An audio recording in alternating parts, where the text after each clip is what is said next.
Olá, eu sou Jennifer Souza e você está ouvindo o Por Trás do Disco, no podcast Vamos Falar sobre Música.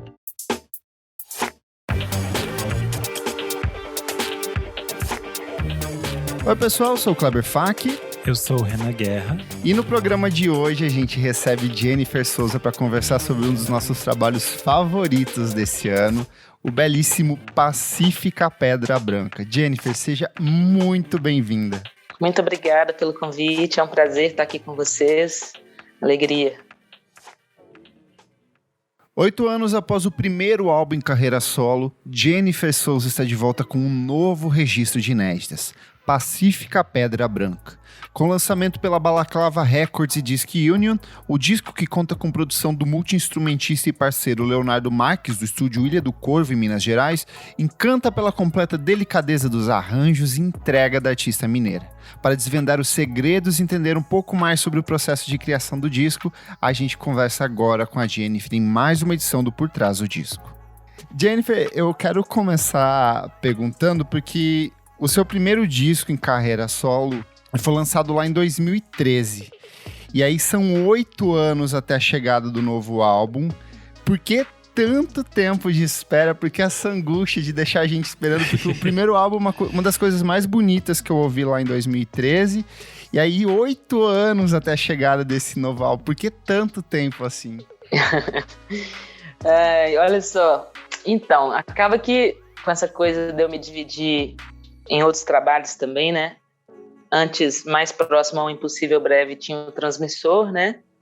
E agora, atualmente, o Moons. Então, acaba que, na verdade, eu me ocupo também nessa função de criar e de lançar trabalhos e discos com esses coletivos. E o trabalho solo, que é uma coisa, para mim, um pouco mais... É um trabalho mais dilatado mesmo, assim, as composições normalmente que eu escolho para irem para o trabalho solo, né, para esses 2 discos, no caso, acaba que vira um processo um pouco mais lento, assim, eu até gosto, na verdade, sabe, assim, porque são composições, eu acho que são, para mim, mais confessionais, são processos, às vezes, mais delicados, assim, de criação, que acontecem assim, em momentos que não são tão... Não é muito comum disso acontecer com uma certa rapidez, assim, sabe? Então eu acho que, assim como no Impossível Breve, né, que reuniu canções de um período também relativamente longo, assim. Eu lancei o disco em 2013, mas eu acho que tem músicas ali que eu tinha escrito em 2008, 2007, sabe? Assim, então demorou bastante tempo até eu ter, né, canções suficientes para poder olhar e falar assim, isso aqui dá um disco, né?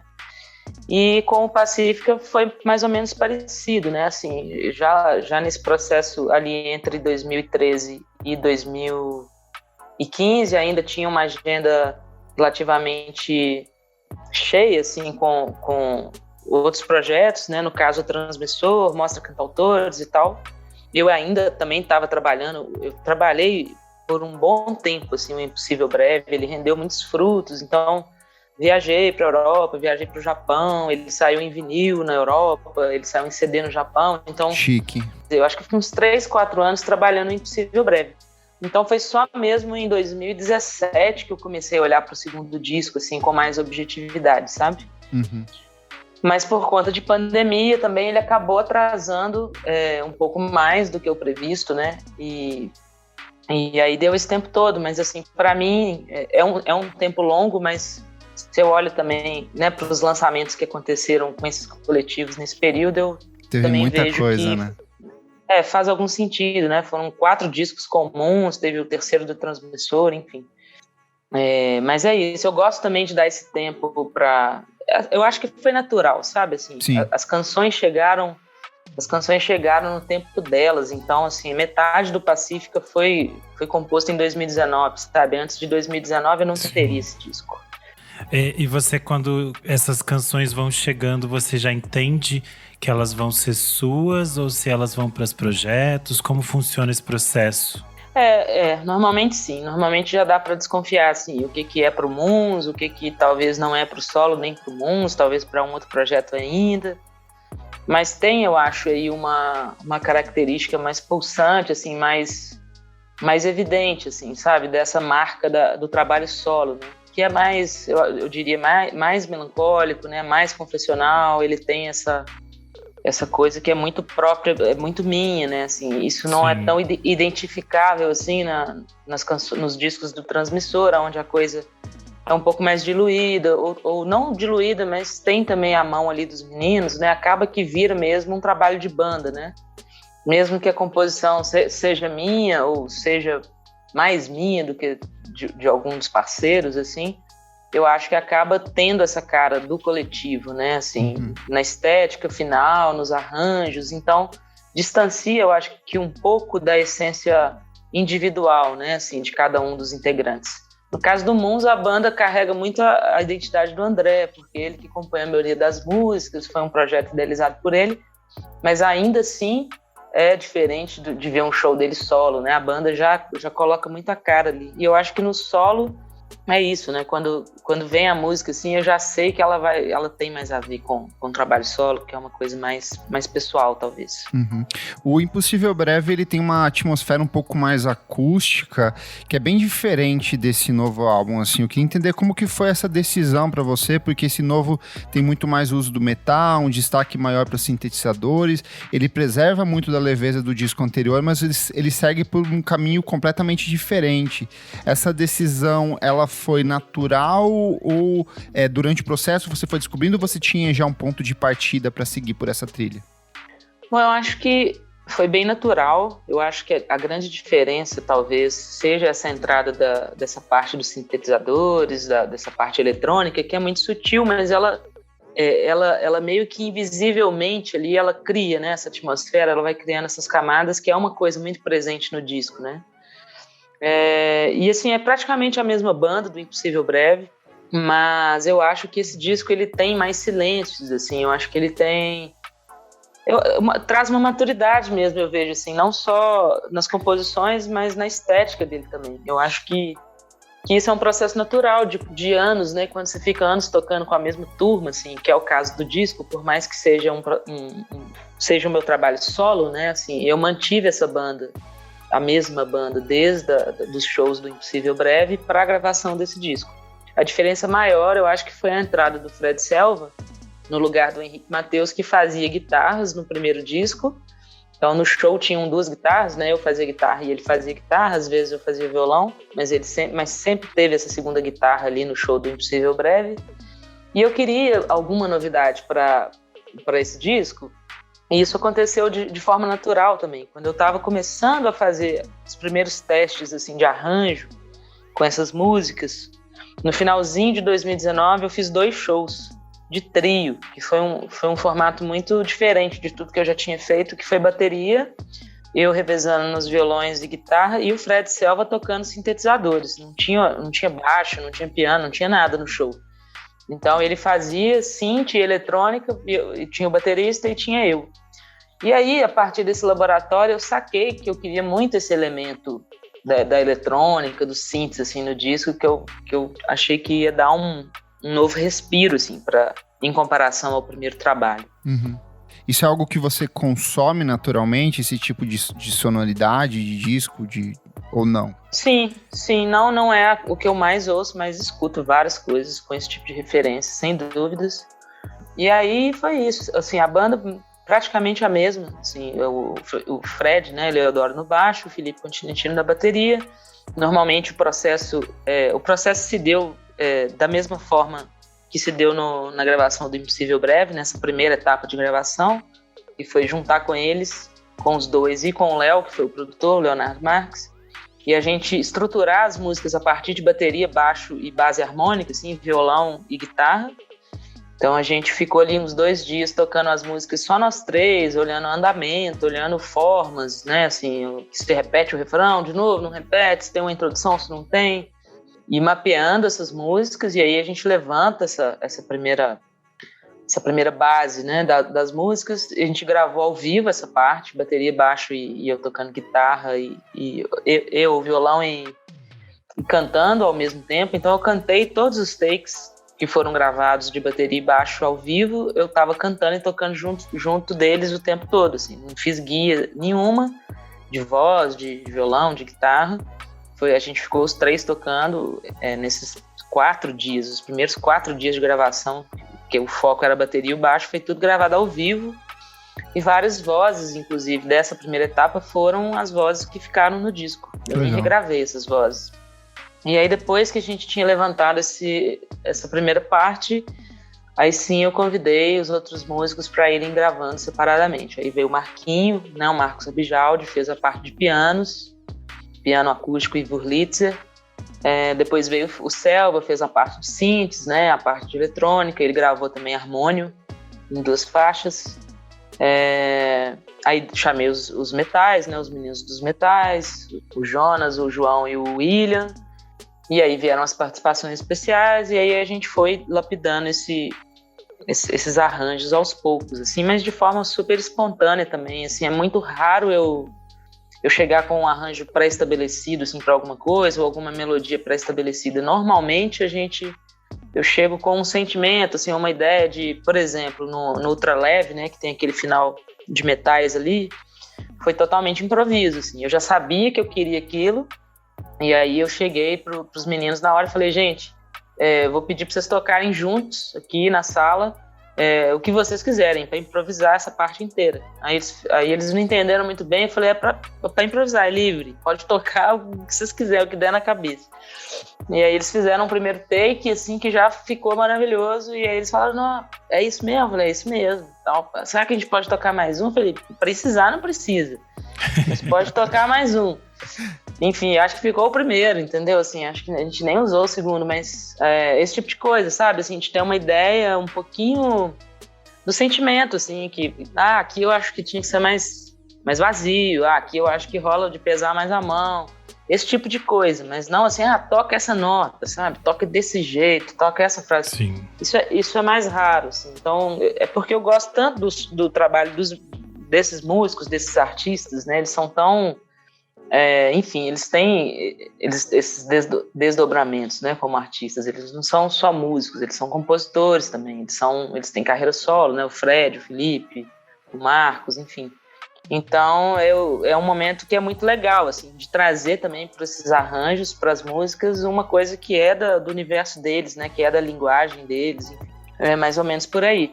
O álbum, ele é bastante enxuto, né? São 9 faixas, assim, ele se resolve dentro de uma estrutura muito clara.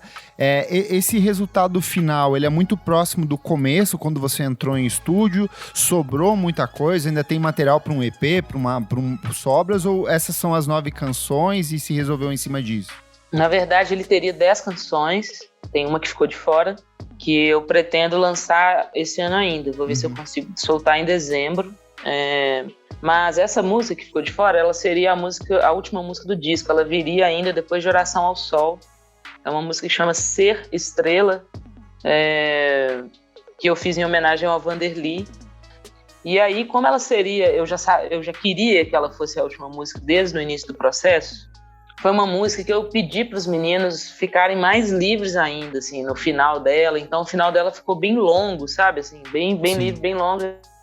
Então ela se tornou a faixa mais longa, né, da tracklist do disco, assim, ela ficou com 7 minutos, eu acho. E aí, quando eu fui ouvir o disco, não tinha Serena na tracklist, ela tinha sido gravada nesse primeiro momento da bateria, do baixo, das bases, da Serena, mas eu não estava considerando tanto a Serena, porque ela era uma música muito nova, na época que a gente começou a gravar o disco, e eu não tinha terminado a letra dela.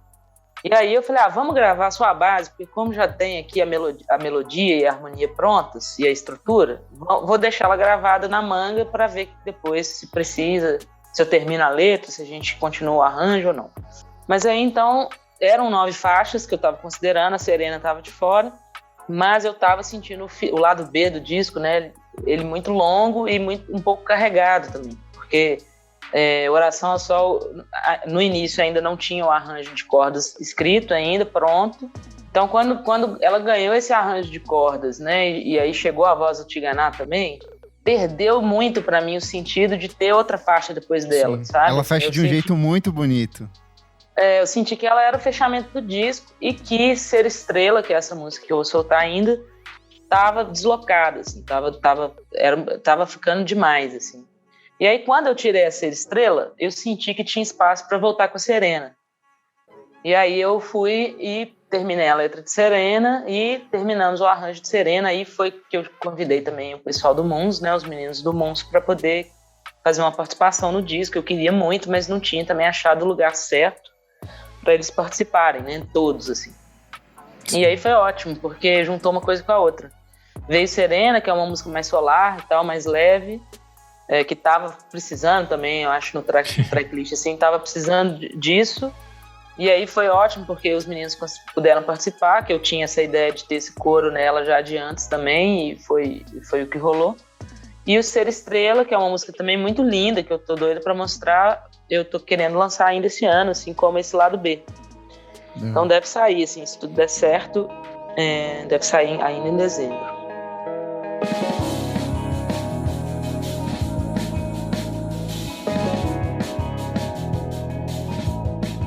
Começar aqui, faixa de abertura ultra leve, e ela é de cara uma dessas canções sínteses do disco pra mim, porque primeiro que ela me traz essa sensação de chegar em casa depois de uma viagem longa, ela tem muito dessa sensação de movimento, encontros e desencontros, e ela tem pra mim um dos versos mais bonitos que eu ouvi esse ano, assim, que é o Hoje eu sou a soma dos caminhos, já perdi de vista onde começou, me tornei tão só. Conta um pouco sobre esse espetáculo de música que inaugura o disco e já posiciona a gente dentro dele de um jeito muito bonito. Obrigada, que bom que vocês gostam. É assim, porque, enfim, já, né, é muito bom ouvir esse tipo de percepção.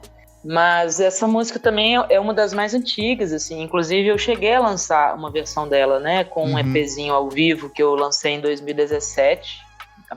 Que foi um fruto de um show que eu fiz no final de 2016. E aí, quando configurou essa viagem para a Ásia, eu passei pela Coreia do Sul e pelo Japão, eu estava indo com o Marcos Abjaldi, a gente foi para fazer essas apresentações em duo. Eu quis finalizar esse show que eu tinha feito com ele, porque, enfim, eu estava achando bonito e falei, vou aproveitar esse material para ter alguma novidade também, já que já tem 4 anos, né, que o Impossível Breve saiu, eu tô indo para lá sem um disco novo. Então eu vou fazer esse EP, e fiz meio na raça, assim, um EP meio caseiro mesmo, fiz 200 cópias, assim, e lancei só no Bandcamp, nem tinha rolado de colocar ainda nas plataformas até o ano passado, eu coloquei ele nas plataformas só no ano passado, no Spotify e nas outras. Então o Ultra Leve já tá nesse EP, né, tem lá essa versão de piano e violão dela, e a letra foi escrita pelo Luiz Gabriel Lopes. E naquela época ali, 2016, quando eu estava meio começando a pensar, começando assim, a vislumbrar um novo show, um trabalho em progresso assim, para esse laboratório do que viria a ser o segundo disco solo, eu estava com ela, eu achava ela uma música promissora também, mas sem letra. Assim. E normalmente quando eu não escrevo a letra da música, logo que eu componho a música, normalmente sai tudo junto, assim, quando a letra é minha.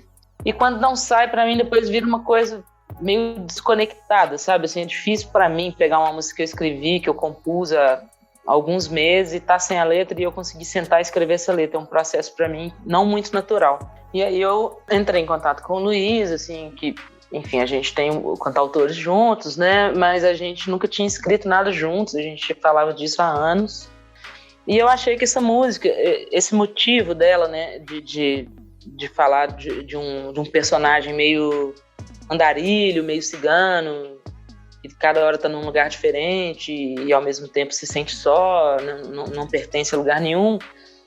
Era um sentimento que ela já me trazia, dessa coisa do movimento e tal, e que eu achei que se identificava com o Luiz, assim. E aí falei com ele, mandei a música e tal, e não demorou muito, ele mandou a letra de volta e eu nem mexi nessa letra, acho que não mexi absolutamente nada, assim. E aí pro disco eu já tinha isso na minha cabeça, assim, que eu queria que ela fosse bem enérgica, sabe, assim, que ela tivesse esse movimento também no arranjo, sabe, dessa coisa da pessoa que tá em movimento, que tá viajando, que tá da fluidez, que tá ali vendo várias coisas diferentes ao mesmo tempo, que tá sobrevoando ali as cidades, né, os lugares, e tendo essa percepção, né, assim. Então foi isso, e aí no arranjo teve esse momento aí dos metais, que é uma coisa que já estava na minha cabeça também, né, eu queria muito que ela já tivesse, diferente do arranjo do EP, né, que é bem singelo, né, que é essa coisa mais vazia do piano, só o piano e violão, eu queria que no disco ela tivesse mesmo essa carga, né, essa energia. E aí foi isso, né? Veio esse groove de bateria do Felipe, né? Que já leva muito para esse lugar da dança, né? Do movimento. E aí eu acho que o resto foi mais ou menos natural, assim. Aí a gente vai para a faixa de número 2, que é Birds, que ela já é um pouco mais melancólica, né? É uma letra só sua, né? Isso. Birds eu compus, assim como a maioria das músicas, no violão. Eu tenho um violão de nylon aqui velhinho, que é o meu xodó, assim, e eu componho muito nele. E uma artista que eu gosto demais e que eu tive fases assim de estar escutando muito, que é a Jessica Pratt. Putz, eu sou apaixonado por ela. Muito gostoso, é muito boa. É delicioso. É outra que lida com essa coisa do silêncio também dentro da música, né? Muito, né? O trabalho dela é bem minimalista, assim. Ela gravou Sim. a maioria das coisas em casa, em gravador de fita e tal. E eu acho que essa harmonia, essa primeira base aí do Birds, né? Esse dedilhado no violão, que inclusive foi pro arranjo, né? Tá no arranjo. Eu acho que foi inspirada. Eu tava inspirada pelo último disco dela, assim, na época, e veio daí. E eu acho que veio daí também essa coisa de pela primeira vez sair uma letra em inglês, assim, de forma espontânea, né? Claro que tem toda uma influência, não só da minha banda atual, mas eu acho que no balanço geral, assim, eu acabo escutando mais música estrangeira a vida inteira do que música nacional. Então tem essa intimidade. Eu tenho muita intimidade com a língua inglesa, não como criadora, como compositora, mas assim, de apreciadora mesmo. Assim, eu escuto, sempre me interessei por letra, por tradução, desde criança e tal. E aí veio pela primeira vez uma letra espontaneamente em inglês e eu mantive. Mas é isso, ela tem muito essa coisa dessas canções assim, mais mântricas, né, de ser uma coisa no violão que não muda muito, assim, a figura rítmica dela não muda muito, vai seguindo ali até o final, e as novidades elas se dão em outros lugares, né, da composição, assim, as camadas vão surgindo de outra forma, não é muito aquela virada de groove, não, aquela virada de figura rítmica, assim, que acontece, por exemplo, em ultraleve, né, quando vai pro refrão e tal.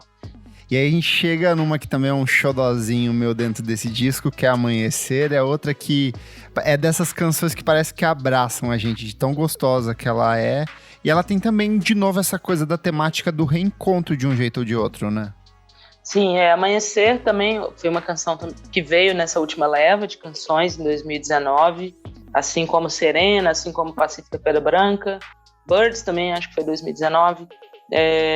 E total, assim, para mim, assim, no meu gosto pessoal, né, sobre a minha própria obra, assim, é das músicas que eu mais gosto também.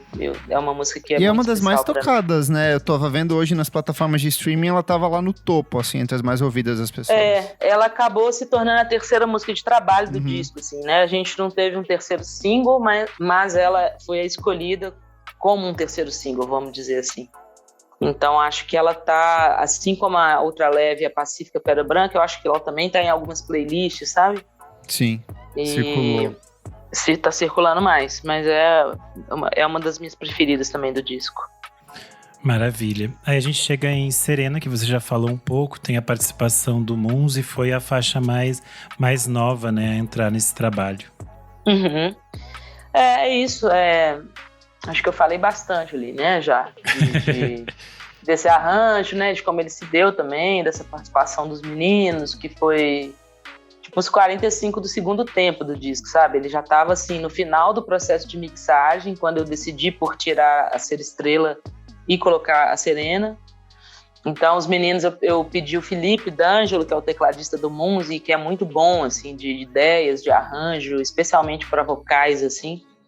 Aí eu pedi a ajuda dele, falei, Felipinho, me ajuda a pensar aqui um coro, uma coisa simples aqui para que todo mundo do Munz possa participar, inclusive os meninos que normalmente não cantam no Munz.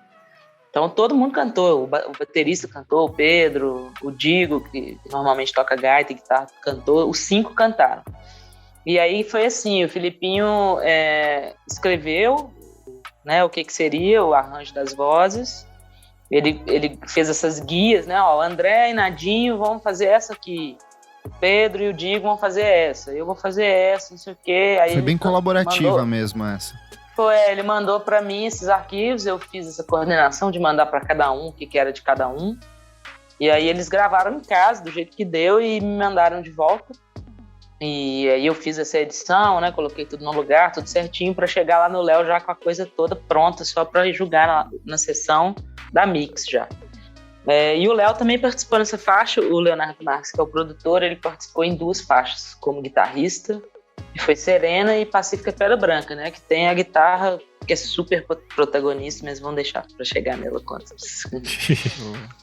A gente falou um pouco sobre essa questão do silêncio que tem no Birds, e eu acho que Crescente é uma das músicas que mais incorpora isso. Ela é a faixa mais extensa do disco, ela também brinca com essas oscilações, esses altos e baixos, mas ela é sempre extremamente atmosférica, assim. Como que foi o processo de composição dessa música?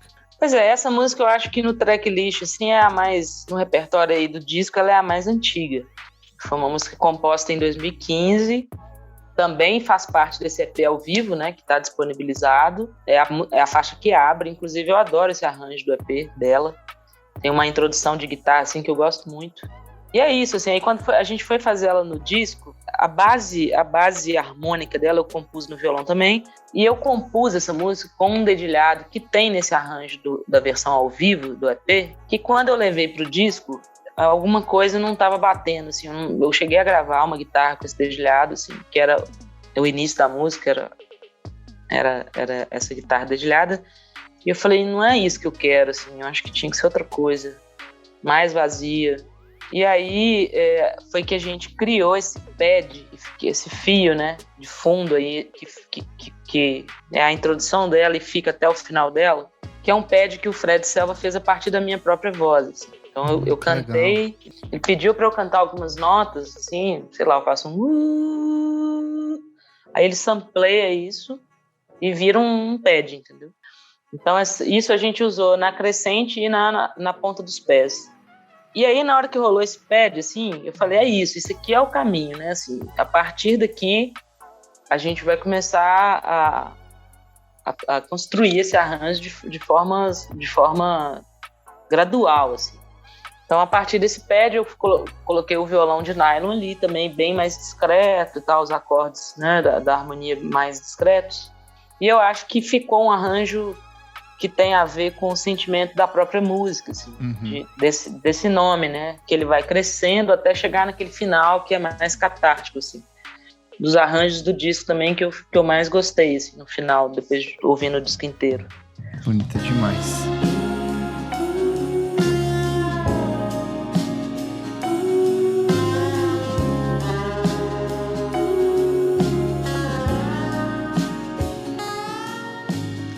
Aí a gente chega em Pacífica Pedra Branca, que é a faixa título. Eu acho ela muito simbólica porque ela tem essa melancolia, mas ela é uma faixa muito otimista, assim. Eu acho que ela traz uma coisa de confiança, de acreditar e de se entregar a algumas coisas, né? E eu queria entender qual foi o momento que você decidiu de ser esta faixa que dava nome ao trabalho.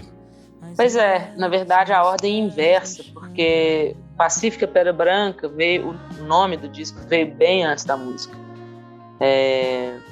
Eu contei essa história já algumas vezes. Eu acho incrível essa história. Nessas entrevistas que eu tenho dado, então vou contar aqui, que parece coisa de filme, mas não é.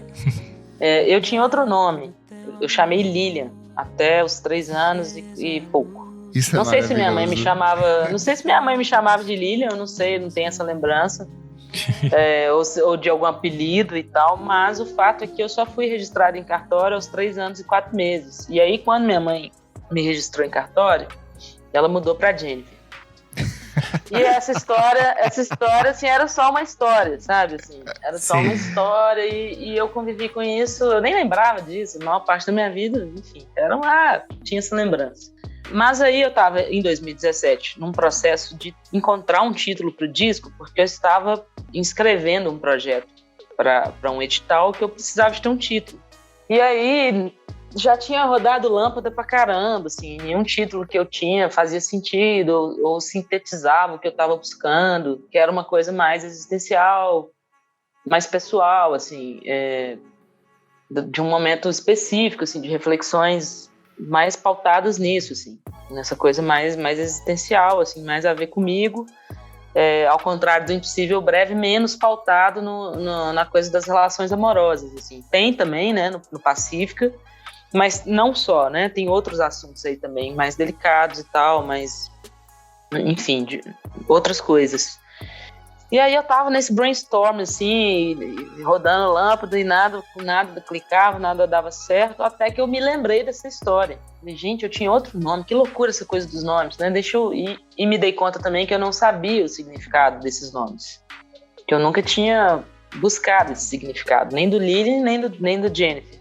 E aí eu fui no Google e fui lá, digitei significado de Jennifer Souza, e fiquei lendo, e aí encontrei essa tradução, né, do significado, que é Lily, eu nem lembro mais o que é, mas Jennifer, que é suave e branca, e Souza, que é pedra.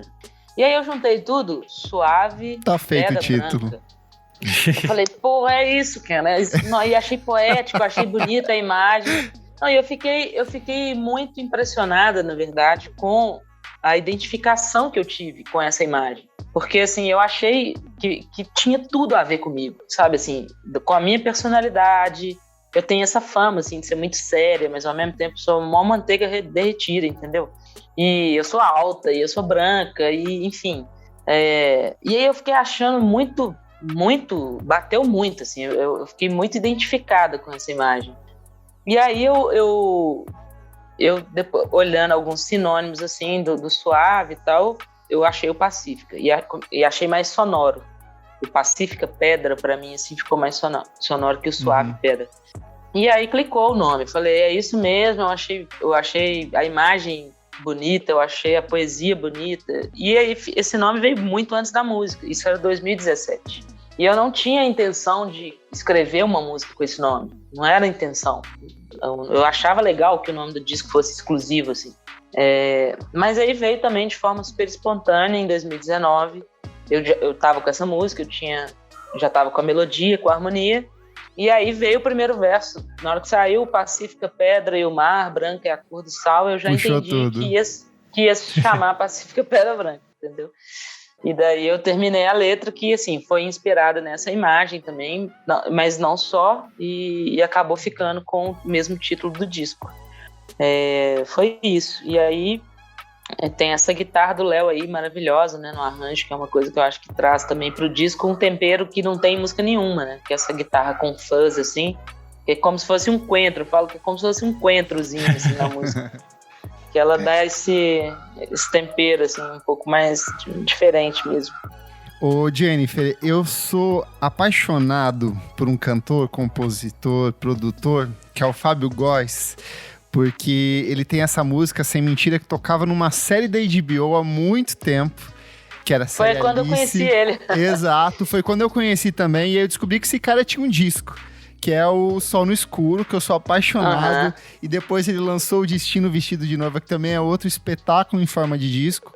E quando a Juliana Sá, que é a sua assessora, mandou o Pacífica Pedra Branca pra ouvir, e logo de cara eu bati o ouvido no Ser no Espaço a Minha Luz, e aquele final, aquelas harmonias, eu falei assim, eu acho que eu conheço essa voz, isso aqui tá me lembrando, é algo muito familiar. E aí quando eu li que tinha a participação dele assim, falei, putz, fecha tudo, é perfeita. Conta um pouco sobre essa música que eu acho sensacional, a sua relação com ele também. A relação, pois é. Assim como você também, a primeira vez que eu ouvi a voz do Fábio foi através desse seriado, né? Foi um seriado muito legal. Muito bom, por sinal. As pessoas não lembram mais muito bom. Eu ficava assim, gente, essa música é muito linda e tal, o que é isso? E aí, cara, tem uma história que eu vou contar aqui que eu nunca contei, assim. Contei pro Fábio na época, obviamente, algumas pessoas sabem dessa história, mas eu tive... A primeira banda que eu tive chamava Cinza. Foi uma banda que eu tive... também convidado por um grande amigo, que foi quem idealizou e quem fazia as canções dessa banda, que são lindíssimas, inclusive. Quero muito que um dia esse trabalho seja lançado de alguma forma, ou parte desse trabalho seja lançado de alguma forma. Mas foi a primeira banda que eu tive, eu tinha 18 anos de idade. E o Cinza durou aí até, sei lá, começou em 2000, 2001 e foi até 2005, 2007, mais ou menos. Acho que a gente chegou a fazer ainda um show ali em 2007 e depois a gente parou. Quando o Transmissor começou, o Cinza estava parando. Assim. Mas o fato é que um dos baixistas do Cinza, o Cinza teve alguns baixistas. E um dos baixistas do Cinza faleceu muito jovem. E faleceu assim, de um dia para o outro, dormindo, sem causa aparente, sabe? E ele não era de Belo Horizonte. Ele veio para Belo Horizonte estudar jornalismo e ele voltou para Ouro Preto, que era a cidade dele, nascido e criado em Ouro Preto, e estava trabalhando lá e tal. E aí teve esse episódio aí dessa morte que foi muito misteriosa, mas o Rafa, esse que faleceu, era um cara muito diferente, assim, muito sensível, muito misterioso, mesmo parecia meio fora de contexto ele tá aqui, assim, sabe? Ele andava sempre olhando para cima, pro céu, aí distraído pra caramba, tropicava, caía, assim, de tão distraído que ele andava, assim, observando as coisas, enfim. E aí eu e outros 2 amigos, que eram os melhores amigos do Rafa, um da minha banda, do Cinza, e outro, um jornalista de música que você deve conhecer, hoje em dia ele tá dando aula na universidade, eu acho, mas ele trabalhou por muito tempo no Alto-Falante, né, o programa Alto-Falante, e depois ele trabalhava nos jornais daqui, no caderno de música, que é o Thiago Pereira. O Rafa, que era esse amigo que se foi, ele era muito amigo, era amigo de turma do Thiago Pereira no jornalismo. E eu lembro que quando rolou essa coisa dele morrer, o Thiago falou, gente, vamos lá visitar a família do Rafa, em Ouro Preto? Aí fomos nós 3 no carro dele visitar a família do Rafa. E o Thiago pôs o CD, O Sol no Escuro, pra tocar. E eu nunca tinha escutado. Eu acho até que foi antes do seriado. Eu tenho quase certeza. Mas, assim, na hora que começou a tocar, foi um negócio, assim, que bateu tão forte, assim, tão imediatamente, que eu fiquei encabulado. Eu falei, Thiago, o que é isso? O que tá tocando? Me lembrou um pouco Dalto, não sei porquê. Aí eu falei, nossa, lindo, que disco lindo, que músicas lindas e tal. E a gente foi com o disco no repeat de BH até Ouro Preto, e voltamos escutando o disco, de tão apaixonado que eu fiquei pelo disco, e ele me deu, no final da viagem, ele me deu o CD, ele falou, pode ficar com o CD pra você, porque eu já passei pro meu iPod, então. Isso foi em 2009. Aí virou meu disco preferido, assim, eu escutava esse disco todos os dias, por muito tempo. Até que um belo dia, eu pedi o e-mail do Fábio pro Thiago, porque o Thiago tinha esse CD, porque ele tinha entrevistado o Fábio tinha passado por BH, não lembro mais. Eu estava tão tomada por aquele trabalho, esse trabalho do Fábio me inspirou tanto, eu escrevi tantas músicas por causa desse disco, que eu queria falar isso para ele. Mas no final das contas, eu peguei o e-mail dele e escrevi para ele, mas eu nem falei que eu tocava. Eu falei de outras coisas. Falei do Rafa, falei do que o disco dele me causava, do tanto que eu achava o disco dele isso, aquilo, assado. Mas eu nem falei, eu também toco, tenho banda, não sei o quê. Não falei nada disso. Mandei um e-mail pra ele, uma página assim. Isso era, sei lá, de madrugada, 3 horas da manhã, nem lembro mais. Sei que passou 10 minutos e chegou uma resposta do Fábio, assim, gigante. Tipo, foi assim que a nossa amizade começou, entendeu? Ele falando, nossa, não acredito que eu recebi um e-mail desses nesse momento da minha vida, que eu tô assim assado. Minha segunda filha, a Flora, que é a segunda filha dele, tinha acabado de nascer, tava bebezinha, assim, com dias de nascimento. Ele tava, tô super inseguro de se é isso mesmo, se eu lanço esse segundo disco, se eu não lanço, mas agora que chegou esse e-mail seu, era tudo que eu precisava e tal, legal. De ouvir, que loucura, né? Como que as coisas ecoam nas pessoas, e que a gente não faz a menor ideia do lado de lá, de quem está recebendo isso, enfim. Já começou assim a nossa amizade nessas conversas, e aí depois que eu fui falar para ele que eu tinha banda, e aí no próximo show que teve em São Paulo do Transmissor, ele foi. Que legal. Aí, que massa, aí a gente já tinha lançado o Nacional, a gente tava com o Nacional. Foi em 2011, né? A gente fez um show, então 2 anos depois da gente ficar nessas correspondências, dele já conhecer o Transmissor, e aí quando a gente lançou A gente tinha acabado de lançar o disco novo, né, o Nacional, ele ficou louco, adorou, e era um disco que tocava lá na casa dele, a mulher dele pirou. Enfim, aí quando a gente foi para São Paulo tocar, ele foi lá, a gente se conheceu pessoalmente, e a partir daí a gente virou amigo mesmo, ele participou do Impossível Breve. Toda vez que a gente estava em São Paulo, a gente encontrava, ele ia no show do Transmissor, a gente ia muito, né, para São Paulo tocar. Ficamos na casa dele várias vezes, hospedados lá e tal. E aí, em uma dessas vezes que eu me hospedei na casa dele, acho que em 2016, 2017, eu tava com essa música, O Ser no Espaço, A Minha Luz, inacabada também, já tinha um pedaço da letra, ainda faltava letra, ainda faltava melodia. Tinha a harmonia toda, tinha as partes, e a letra tava faltando, enfim. Aí a gente tava lá um dia à noite, falei, tô com essa música que acho que tem a ver, você quer me ajudar a terminar e tal? Acho que ia ser lindo, uma parceria nossa. E aí saiu, a gente conseguiu terminar a música nesse dia. Incrível. E aí ele fez também essa participação à distância, né? Gravou em casa, já tava a pandemia rolando, e ele gravou em casa essas vozes, né? Esses backs. Boa. Maravilha. Que história. Sim, maravilhoso. A gente vai então se aproximando um pouco já do final do disco, né? Chega aí Na Ponta dos Pés, que tem letra do Rafa Castro. Eu queria que você falasse um pouco dessa. Também uma música muito especial para mim nesse disco, porque tem também um pouco dessa história meio... Dessas coisas meio sem explicação, né? Que acontecem assim. Essa música foi uma das que eu tinha composto e tinha harmonia e a melodia, mas não tinha letra.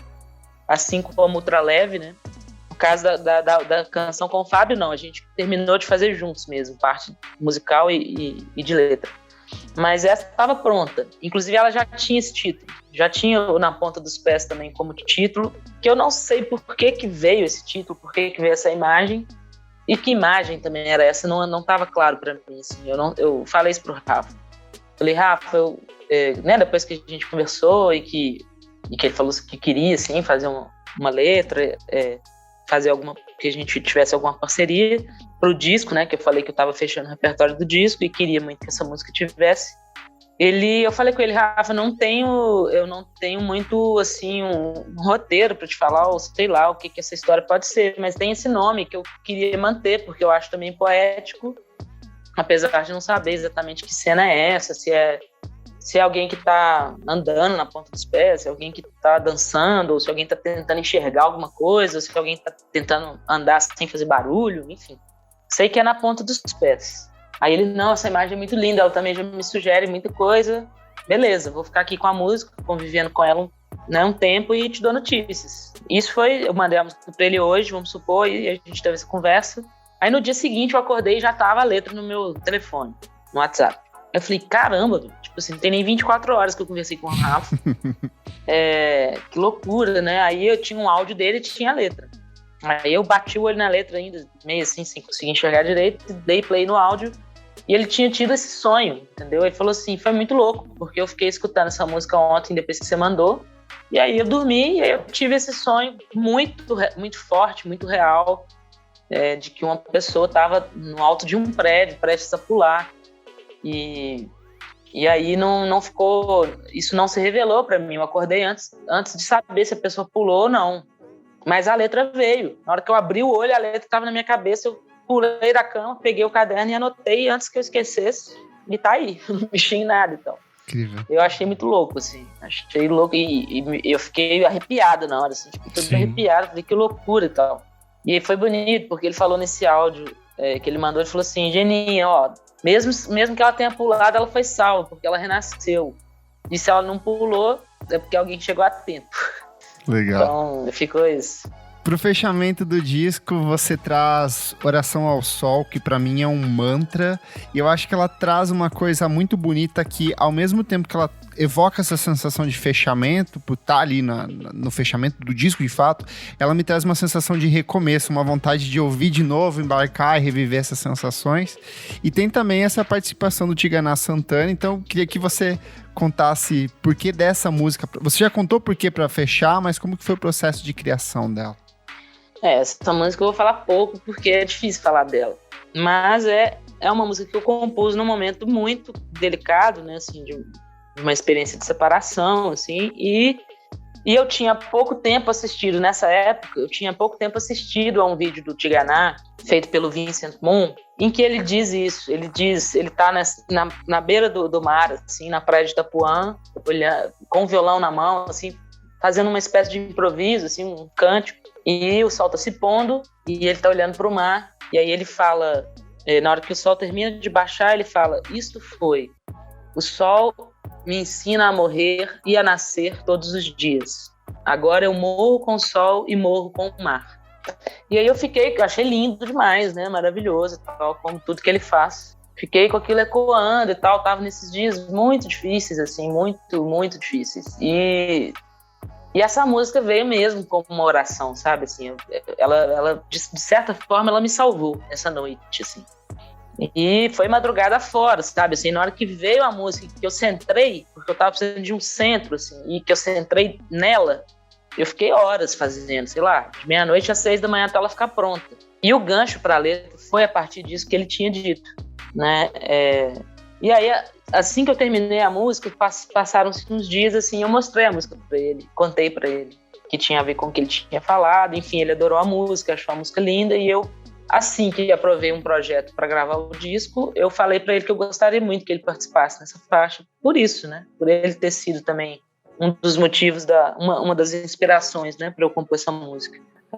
E essa sensação que você fala de recomeço, eu acho que é isso mesmo, né? Essa música, ela fala sobre, né, morrer, né, e renascer, né? Então eu acho que é isso, né? Ela é o portal, né, para voltar, né, Por isso que não fazia mais sentido pra mim, depois colocar que tudo outra, né? Se completou, colocar outra. Porque eu ficava assim, eu não quero falar mais nada depois dessa música. Eu já disse tudo que eu tinha pra dizer aqui. Então, é como se ela fosse esse portal, sabe? Assim, de uma coisa pra outra, pra um próximo disco, pra uma próxima história, pra um próximo momento, ou pra voltar no início do disco de novo, enfim.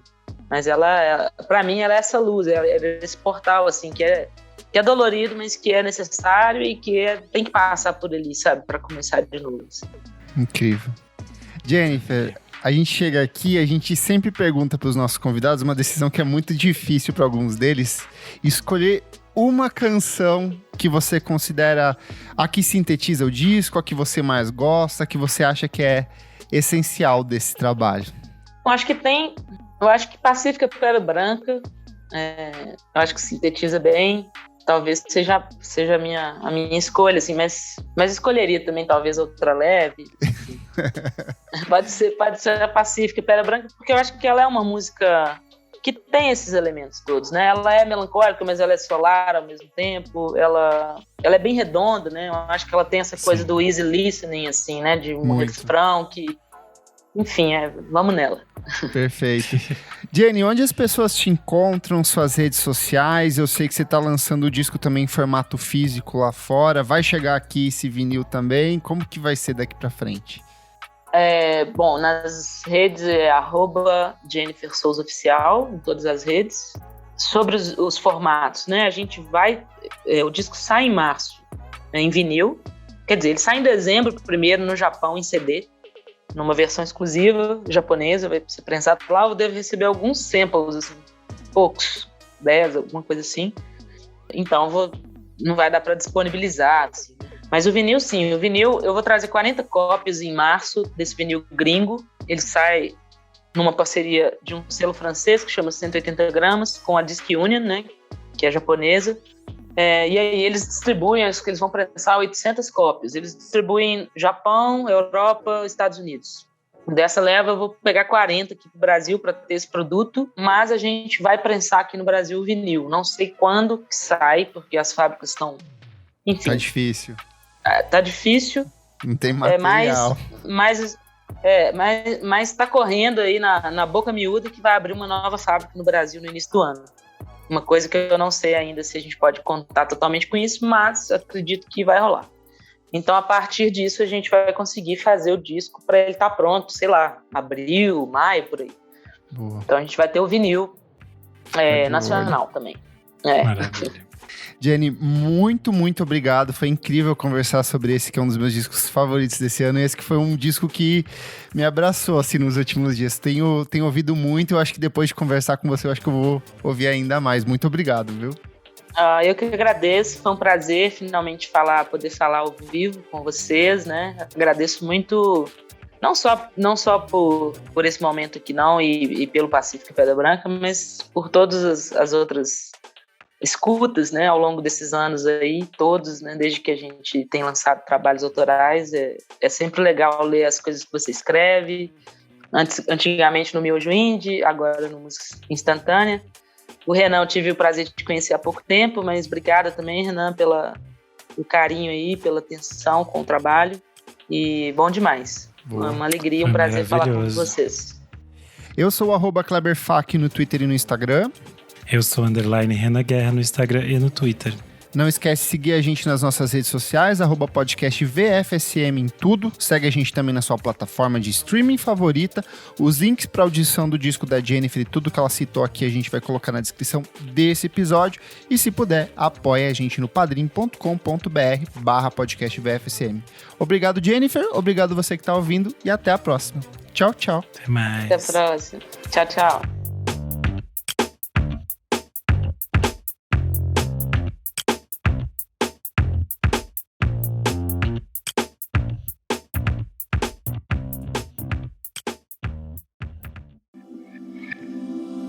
Esse podcast foi editado por Nick Silva.